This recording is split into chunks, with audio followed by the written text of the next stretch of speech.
Here is a look at our chicken coop. This is, I think I built the whole thing for, I don't know, probably $200. Some of you might be saying, yeah, we can see that. But I am frugal and I live in the country and I think this is cool. I cut cedar posts down off my farm, off Philville farm, and use those. Cedar holds up the water real good. And then I had a whole bunch of used fencing. Some of it's chain link fence. Some of it's some of this game fence. You can check out the chickens. We got old Blackie's, a rooster over here. That sucker wakes up at 4:30 in the morning. We have New Hampshires and Rhode Island Reds, and there's a daggone egg laid on the ground. You chickens ain't supposed to lay eggs out here. Here, in this area here, we put a dust bath. It's a little square. We go down to the creek. We grab some gravel and throw it in there. They dust in there, and they also peck it.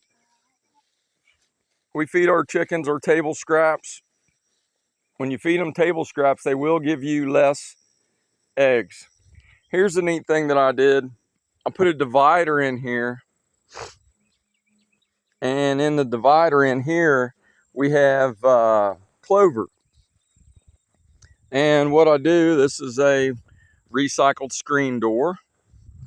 You want to make sure you have a lock on the bottom. As you see, I have a lock on the bottom. Then I have one in the middle and one on the top. Raccoons are really smart. They'll pull on something with their feet and their hands, and they'll get in. They are very smart animals. They like to eat chickens. What I do is I grow this up, and then about once a week, once every other week, depending upon rain, I will go ahead and I will let them come in here. Chickens will eat stuff until everything's gone. They don't think, well, we need to save, because animals don't think that way. But this gives them greens, lets them be much healthier. I have a half door here. This way we can just throw slop in. And as you see, here's a water system. So the water system works great. We have the water off the roof coming down, going into a 50-gallon drum. It goes into a splitter. One goes inside. We have another jug for inside. And then ones out here, those red things, they'll break them every now and then. And when you come in, you need to go ahead and you need to, it'll accumulate dirt in the bottom, and it has a little tongue in it. It won't let it go all the way down. And so you got to get in with your finger and you got to flick all that dirt out of there from time to time. And also the chickens are pretty dumb. So you got to remind them every now and then there's water in there. And you turn around and you'll let it overflow and water will drip and chickens will come over. That chicken right there is the nicest chicken in the bunch. She's friendly. That one's named Orangey. So we got Blackie and we got Orangey. And the other ones all look the same. We never did name none of those. Got a little plank. It helps if you put little pieces of wood so they go back and forth. And then I also supported this all the way across the top so that nothing can get on the top and get them in there. I put 10 along the bottom all the way around. And then what you need to do is I brought this fence. It comes down and then it comes out. It goes down about a foot and then it comes out 6 inches to a foot, probably more than a foot to 2 feet. And then I bury dirt on it. That way when animals go to dig to get in, they run into the fence and they give up. I've never lost a chicken. Last week I had a red-tailed hawk that was on top of it. I think he was up there with his beak slobbering. He was wanting to eat himself some chicken. We also feed we buy feed off this Amish place that makes non-GMO feed. And in here, I like to do stuff, I like to call it frugally. Some people would call it being cheap. So I like to cut the grass, throw the grass in here. They like it. We use this as a brooder. As you see, we got a heat lamp. And then we got a gate like this. And then we got the pieces of wood over here that we put there for little chicks when we're raising them.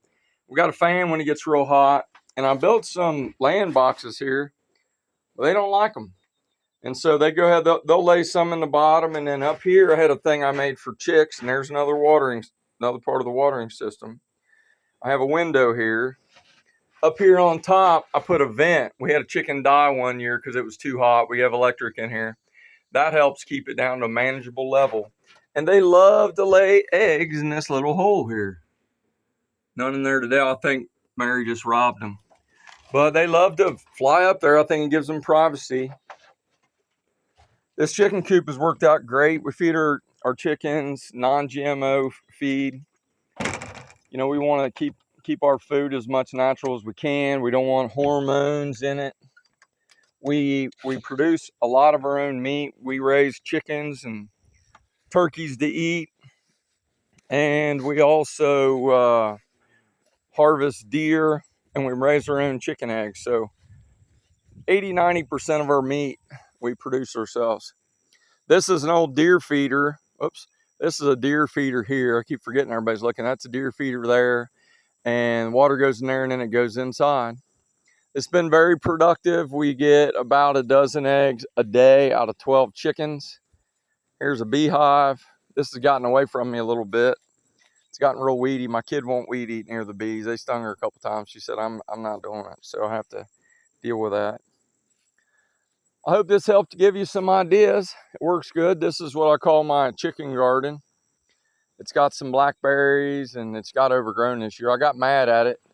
These trees have not given me any fruit, so I said, to heck with you, y'all make it or don't this year. I sprayed them once in the winter and I haven't sprayed them since. Here is some sweet corn. I did it in kind of a lazy way. I just broadcast it. We're gonna see how it makes it this year. It's late because this is August, so we're hoping to get a late harvest. And if you look in here, these are green beans. Those are green beans, and the green beans are growing up the corn. It's best if this is mimicked after the Indian way of three sisters, which is a gourd or melon, and then green bean, and that's a pear tree, and I got two other pear trees there. You have something on the bottom, and you have something growing up, and then you have the corn. And when you plant the pumpkins in there, when you go try to get in the middle to pick the corn, you stomp on all the pumpkins. It doesn't work very good. I didn't like it. And so I just grow green beans with the sweet corn. There's my pond, jack full of fish. Philville is awesome. Maybe you'll get to come someday. I'm thinking about building a bed and breakfast, and someday maybe I'll have people here at Philville. If you would subscribe and like, help me get my channel going. And hope you have a wonderful, great day. Get out there and find your own Philville. It's worth the sacrifice. Enjoy nature and a little bit of domestic animals too. Be blessed.